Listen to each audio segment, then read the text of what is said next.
Marlins made this move.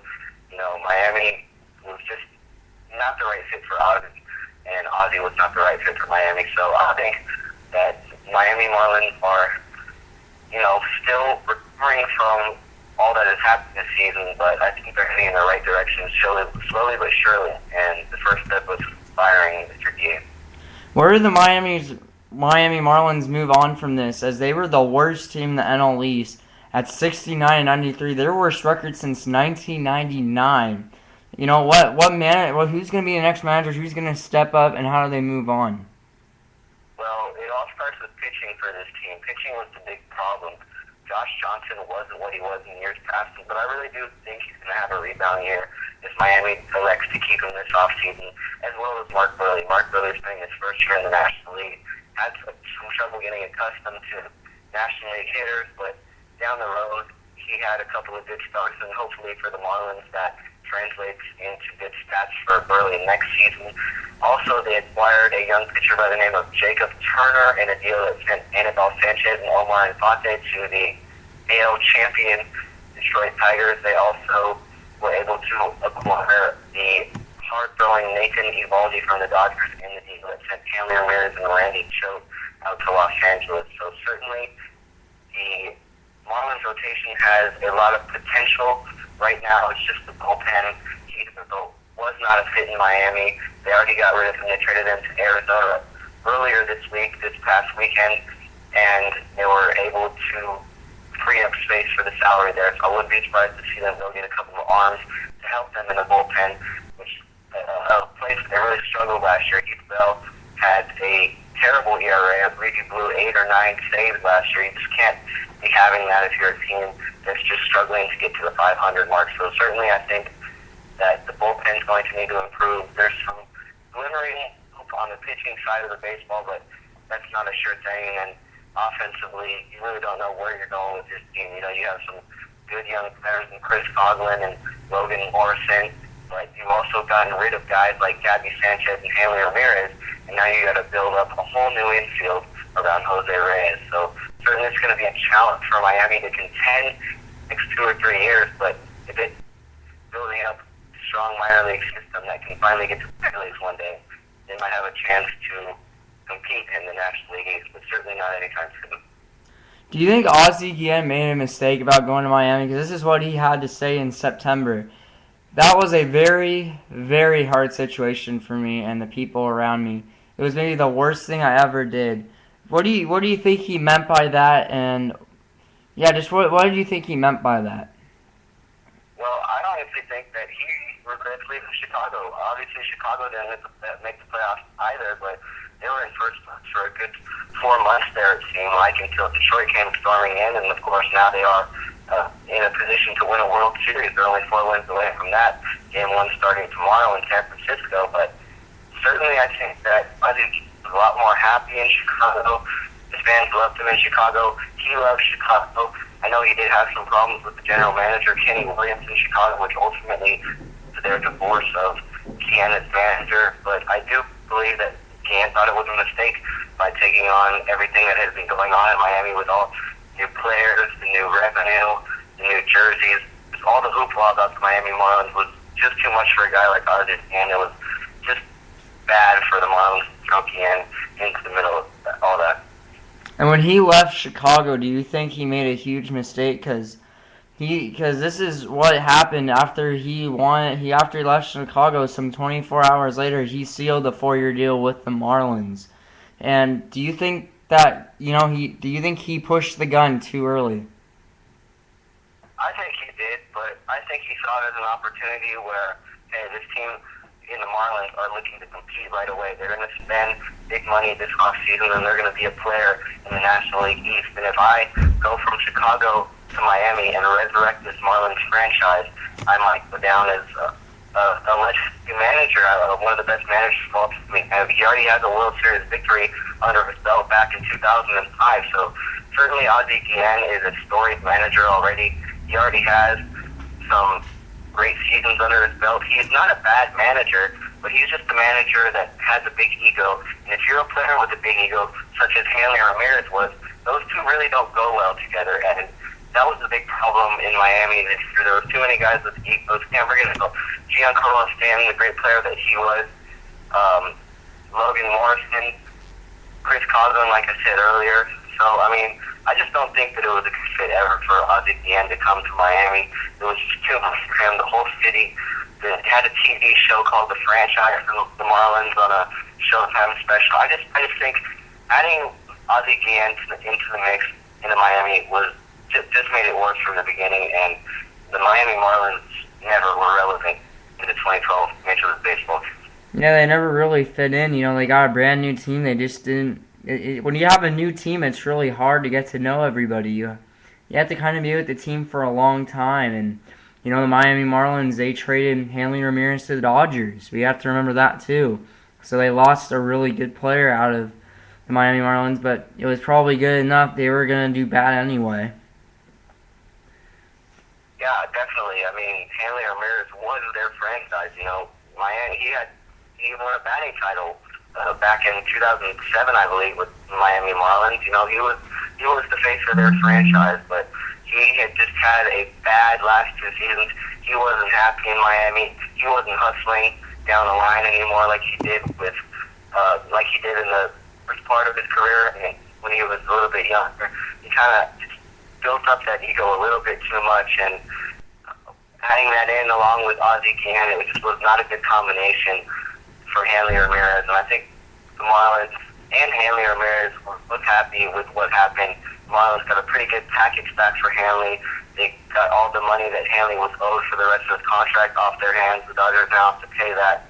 So certainly it's sad to see a franchise player leave its original home, which was Hanley and the Marlins, but I think he just overstayed his time and overstayed his tenure in Miami, and I think that it was a good idea for Hanley to get out of there. And I think right now, if you ask Hanley, he's a lot more happy to be with the Los Angeles Dodgers, who are in it to win in 2013, where the Marlins are just kind of looking to escape the mess that was 2012 and move on to 2013.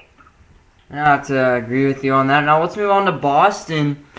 Boston Red Sox, Sean Farrell is introduced as the new manager of the Red Sox as Bobby Valentine was fired. Now, what do you think Sean Farrell is this gonna be an improving year for them, or a year that they can compete? I don't think it's gonna be a year that they can compete. I think you're still gonna have Baltimore be okay next year. Tampa Bay, I think, will be better and at the top of the American League East next year. And of course, the Yankees are always near the top of the American League East. I think that the Red Sox will obviously improve off of their 69 and 93 record this season, but I don't think it's going to be enough to get them a wild card spot or get them into the playoffs next season. You know, you look at this team, they just traded away Adrian Gonzalez, Josh Beckett. They got rid of Jonathan Papelbon this past offseason. You know, it was just too much for Boston to endure. Bobby Valentine was an absolute terrible fit. There was a lot of drama going on in the Red Sox clubhouse. They did deal away Kevin Youkilis, who was one of their main guys during the season. Jacoby Ellsbury was never really healthy. Same with Dustin Pedroia and David Ortiz. So obviously there was some key parts of the Red Sox that weren't functioning in 2012 that'll function in 2013. But I really think that John Farrell, who was this team's pitching coach a few seasons back, is going to get this team back on the right track. He's going to try to avoid all the drama.